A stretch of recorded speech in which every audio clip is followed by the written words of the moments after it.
Welcome to Employment Law class. We'll be looking at section 6 of Unit 4, terms related to law of contract. By the end of this session, you should be able to explain what is meant by a contractual term and the types, state types of exemption clauses, and lastly, identify remedies for breach of contract. Contractual term. A contractual term is a backbone of any contract, and it establishes the obligations of the parties in an agreement. So the term sets out the obligations of each of the parties. The terms can be conditions, warranties, and innominate terms. When you say there's a term that is a condition, then it means that that term goes to the root of the contract. It's a fundamental term that goes to the root of the contract. In fact, it is the pillar of the contract. So a breach of that term, fundamental term, entitles the innocent party to rescind the contract and sue for damages. A condition can be express or implied condition. Express conditions are those terms that goes to the root of the contract. The parties will expressly state in the contract. Implied conditions are those conditions that are not specifically stated in the contract, but if it had brought to the attention of the parties at the time of entering the contract, they would have incorporated it to the contract. As I said, a breach of conditions entitles the innocent party to rescind the contract and sue for damages. Warranties are minor terms. They don't go to the root of the contract. Hence, a breach of warranty will only allow the innocent party to sue for damages and continue with the contract. When we come to innominate terms, these are terms that you can either consider them as condition or warranty at the time of entering into the contract. Now, what happens is that when a person breaches a term of a contract, the effect of the breach or the consequence of that term will help the court to determine whether the court should classify the term as warranty or condition. So that's how innominate terms operate. They lie between condition and warranty. We also have exemption clauses. Exemption clauses are clauses in an agreement incorporated to abridge the rights and limit the obligations of the parties, or where one party may agree to accept a reduction in liability by the other party. What basically this seeks to achieve is that as parties, they try to limit their obligations or the liabilities under the contract. Examples of exemption clauses include litigation limiting clauses. Here, the parties will put a clause which seeks to state that, look, when there's a breach of a provision in the contract, or when there's a breach of term in the contract, no one will go to court to enforce that particular right. You only go to court when you have exhausted all the available avenues. So this exemption clause, like the litigation limiting clause, kind of protects or stop the parties from going to the court once there's a breach. However, the parties cannot ask the jurisdiction of the court. The parties cannot say that no court will have the jurisdiction to deal with any breach of the contract. That one will be struck out by the court. You also have liability limiting clauses.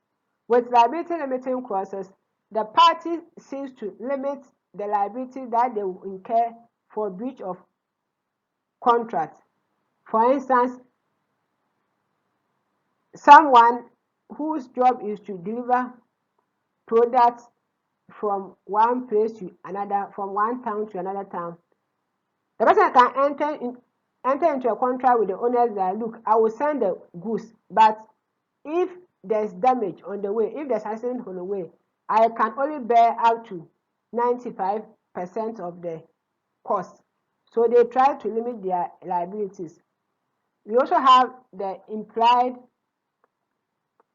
modified clauses. With implied modified clauses, parties try to put clauses or a provision in the contract to exclude all other terms that would have been implied if they have not adverted their mind or if they have not put in the contract. So they try to limit the importation of certain terms. Restrictive covenant deal with the fact that parties protect their business by putting in clauses that will prevent the other person from carrying similar business after leaving the company. You will better understand this concept with this example. Look, someone may employ you to work in his or her company. Then, as part of the terms of the contract, you'll be see a provision that you cannot set up a similar business within this locality if you stop working for this company. This is a restrictive covenant. It seeks to protect unfair competition, and normally it is used whereby a person is a front-line worker and gets in touch with the customers of the company or has sensitive information. Now, you should be careful how you draft your restrictive covenant, because a restrictive covenant which is unreasonable will strike out by the court. The restrictive clause should be reasonable. You cannot say that if the person stops working for you, the person cannot do similar or a very similar business in any part of the country. This is too unreasonable. We have vitiation of contract. What vitiate contract? Vitiation of contract, we are talking about the factors that will make a contract either void or voidable. Void contract means that the contract does not exist. Voidable contract simply means that there is a valid contract until someone takes steps to set that contract aside. Examples of vitiating factors include misrepresentation, fraud, mistake, duress, undue influence, illegality, public policy, and unconscionability. We shall consider them one by one. Now, mistake can be seen from three dimensions. We have unilateral mistake, cross-purpose mistake, or common mistake. When you talk about unilateral mistake, this is when one party is wrong about the aspect of a contract and the other party is aware that the first party was making a mistake. For instance, I want to enter into a contract with your sister. However, because you and your sister, you have the same voice and it is difficult to differentiate between who is speaking when you are talking on phone. I place a call and you pick. You knew that this call is for your sister, but you pretend as if you are the person I want to contract with. Then we strike the deal. That contract, I've entered that contract in a mistaken belief that I was dealing with your sister. So that contract will not stand. Cross-purpose mistake. This is whereby the parties are thinking about different things, and both parties are not aware that they are on different wavelengths or they are thinking about something different. A typical example is that you want to buy a Mercedes-Benz with red color. The supplier was also thinking that you want to buy the Mercedes-Benz with white color. He then supply you with the white color. Meanwhile, you were thinking with the red color. So you are all making mistake as the exact thing that the buyer wants. We also have common mistake. Common mistake is whereby parties make identical error about the subject matter. Examples include res extenta, res sua, mistake as to quality. What do you mean by res extenta? For res extenta, it simply means that the subject matter of the contract does not exist at the time you are entering into the contract. For instance, you want to buy laptop from someone. At the time you were entering into the contract, unknown to both parties, the laptop has been taken or stolen by someone. So the laptop was not in existence at the time of the contract or when you were entering into the contract. So that because of it is a common mistake and the subject matter is not in existence, there's no contract at all. The contract is void. Now, res sua. Res sua is whereby you enter into a contract with a person who ideally or is the owner of the subject matter of the contract. A typical example is whereby your father has many mansions or houses. Then he has appointed an agent to sell some of the houses. Unknown to the agent, there's one particular house among the number of houses that your father had that has been registered in your name. So ideally, that house is yours. Unknown to you, you enter into a contract with the agent to buy the same house. And later it comes to light that indeed that house is even your own house. That contract is void for being res sua. The subject matter belongs to you in the first place. So you should understand that generally mistake makes a contract void. Mistake makes a contract void. It means that the contract does not exist. When it comes to mistake as to the quality, the effect of the contract is that the contract is not void. The contract is not void. Now, another aspect of mistake is the issue of non ex factum. Simply means not my deed.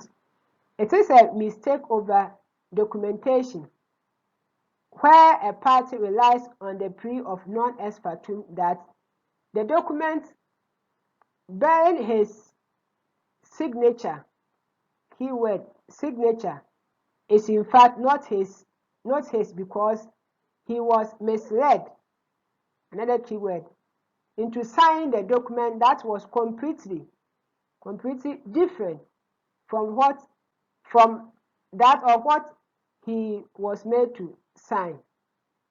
The plea is available to or protect illiterates and the blind. Now, before you can rely on a plea of non ex factum, you should prove that you were not negligent. 2, you were misled to sign the document. 3, the document that you signed was totally different from what you thought you were signing. Now, this non ex factum came into existence to protect the illiterate and the blind because for them, they cannot read what the content of the contract. However, if they have the opportunity to call someone to assess them to know the terms of the contract and they fail to do so, to some extent, the court will hold them to the document that they have signed. Now, you have to know that the document that you have signed is totally different from what you were required to sign or what you think you were signing. This to avoid situation whereby people mislead others to sign documents to sell their properties that they don't want even to sell. The plea will not avail to educated person who had a chance to inspect the document before signing.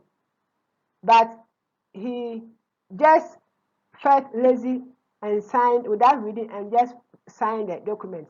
So you have to be careful when you go to bank and they tell you sign this page, sign this page, without you reading the content.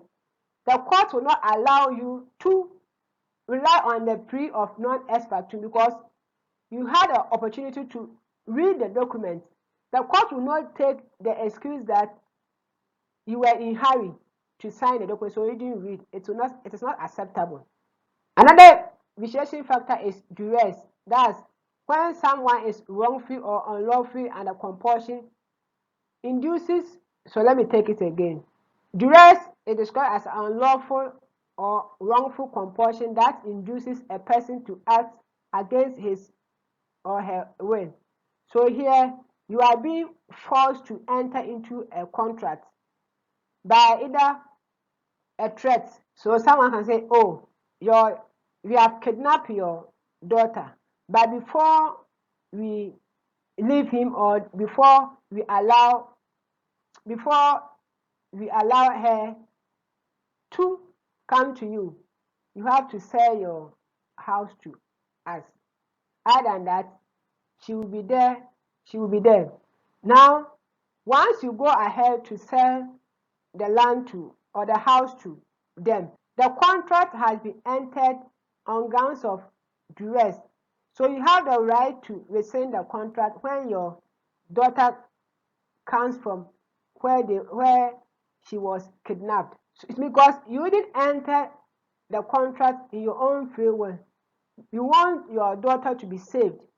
That's why you enter into the contract. So duress makes contracts voidable. Undue influence. In the case of Mercer v. Brimpton, undue influence was described as any influence by which the exercise of free will or deliberate judgment is excluded at the time when some benefit or interest is given by someone to another person. So basically, what this provision seeks to is that at the time that you were entering into the contract, there was a kind of direct or indirect influence that caused you to enter into the contract. If it had not been that influence, you wouldn't have entered into the contract at all. A typical example is a contract between a pastor and his church member. Because there's a pastor involved, the church member will not sell the product at the normal cost or the normal price. You can also look at it from doctor and patient. Look at this instance. You are dying, and the doctor said, look, I want to buy your car. It is the same doctor who is taking care of you. If you say no, he may cause unnecessary delay and you will die. So the best thing is that you allow the doctor to buy your car. After you are well, you can set aside that contract. So it means that that contract is voidable. You have the right to set aside the contract, but you have to do it within reasonable time after you are no more under the influence or control over the doctor or anybody in question. So duress and undue influence render a contract voidable. So this shouldn't be there. Duress and undue influence render a contract voidable. The innocent party can rescind the contract within a reasonable time. So it means that if you fail to set aside the contract within reasonable time after you are free, you cannot. The contract will still be held responsible for the contract that you have entered. This is exactly what happened in Mercer v. Brimpton. The plaintiff failed to set aside a contract within the reasonable time after leaving the association or the church, if you may put. Public policy. A contract is contrary to public policy if it offends or against the public interest, such as promoting immorality, illegality, disorderly conduct, discrimination on grounds of ethnicity or religion or gender, or unfair competition, or injure the environment, or public safety or health. Now, what you are saying that any contract that goes against the conscience of the general public is void because the society will not entertain such contract. Example like contracts involving prostitution. Unconscionability, where the transaction is oppressive, grossly unfair, patently unreasonable.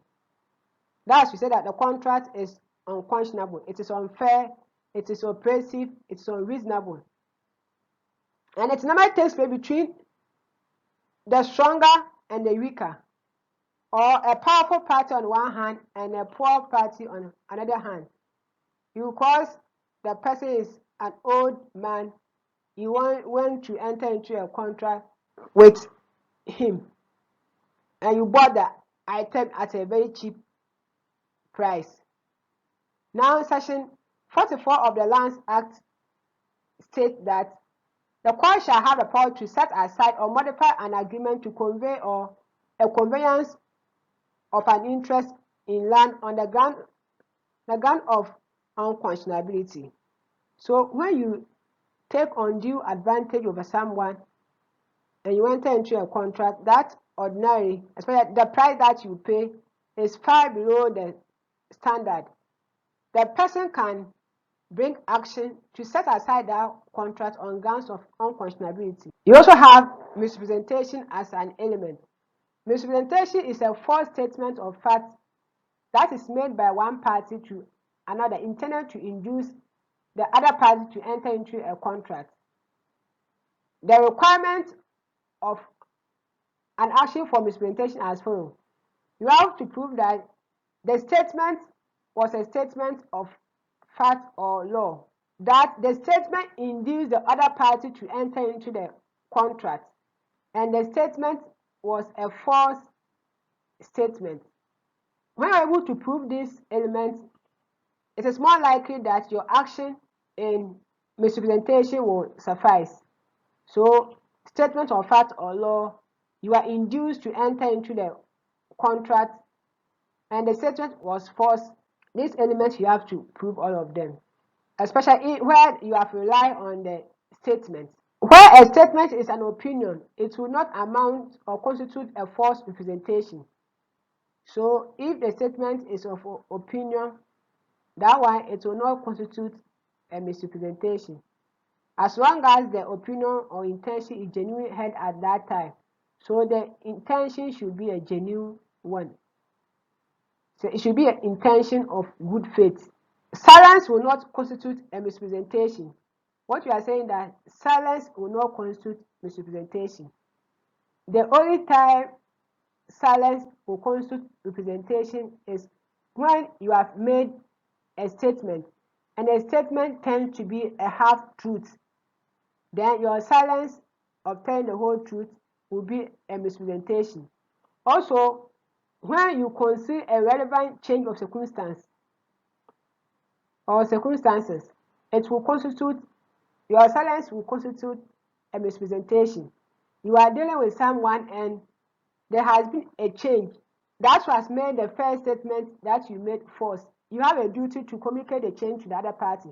If you fail to do so, that change in circumstances and you being silent on it will constitute a misrepresentation to the previous statement that you have made, and it will be a ground to set aside a contract. The contract was one which was oberima fide.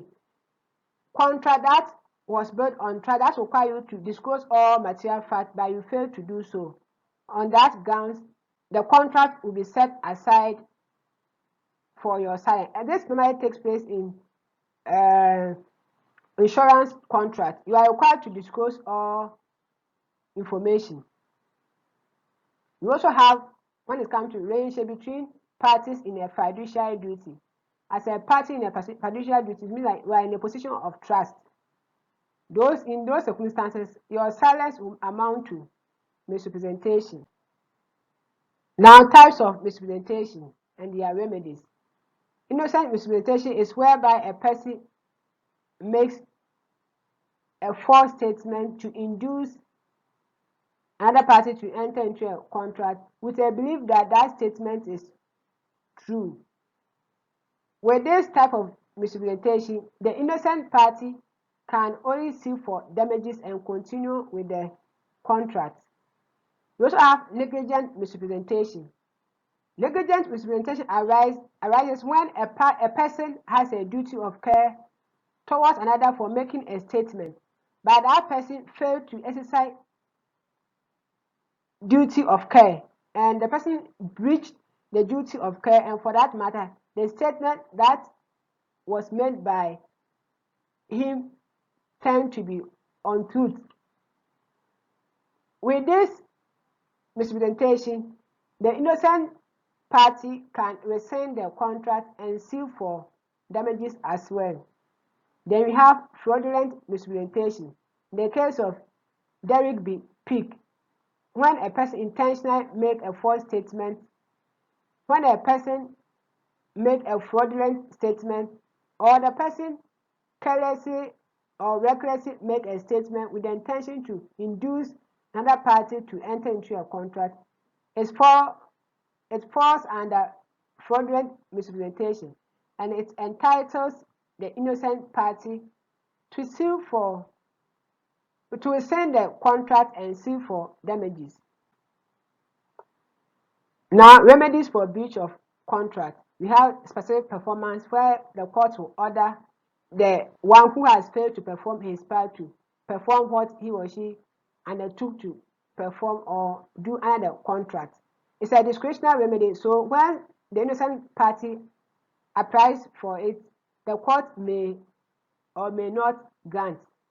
Damages. The court grant damages to put or restore the innocent party in a position had the contract been performed. Quantum merit here, as might take place, the court will normally award quantum merit when before the performance of the contract, the parties have not agreed on the remuneration, or where the innocent party was prevented from continuing with the work. The court will award what is just for the work done. By way of summary, in this session, we have attempted to explain what is meant by contractual terms and the types. We also try to explain exemption clauses and the various types, vitiation of contracts, and the remedies available for the breach of contracts. Thank you and have a wonderful day.